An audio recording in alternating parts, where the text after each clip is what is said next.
सुंदर कहानियाँ।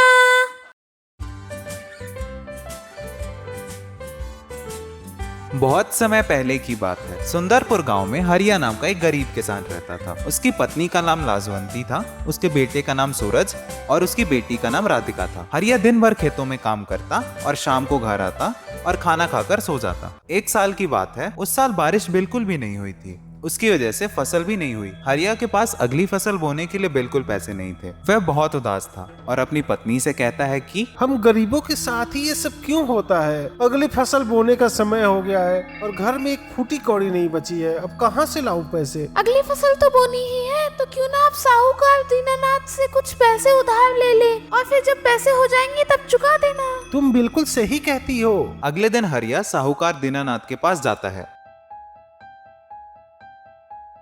और कहता है, सेठ जी मुझे 5,000 रुपये उधार चाहिए। पैसे किस लिए चाहिए? सेठ जी, आप तो जानते ही हैं कि इस साल बारिश नहीं होने के कारण फसल नहीं हो पाया और नए बीज बोने का समय हो गया है और उसके लिए पैसे चाहिए।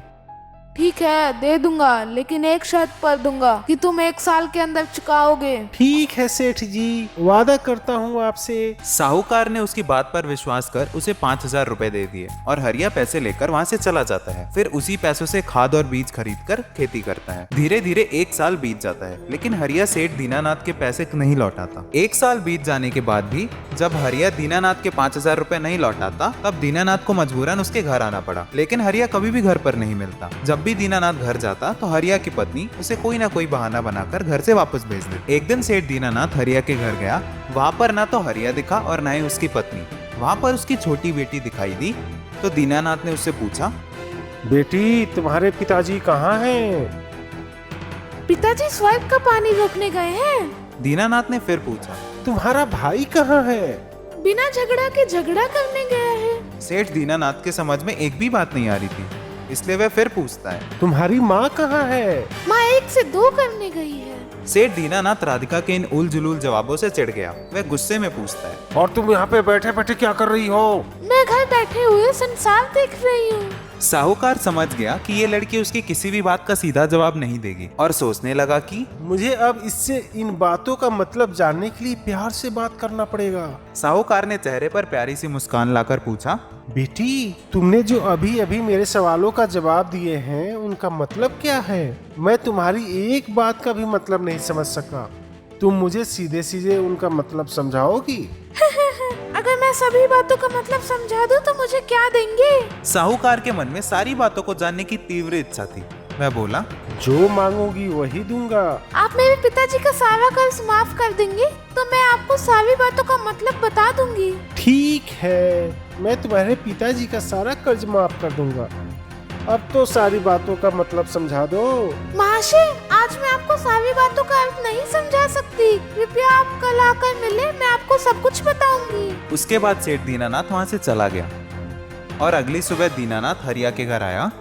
आज हरिया के घर सभी मौजूद थे।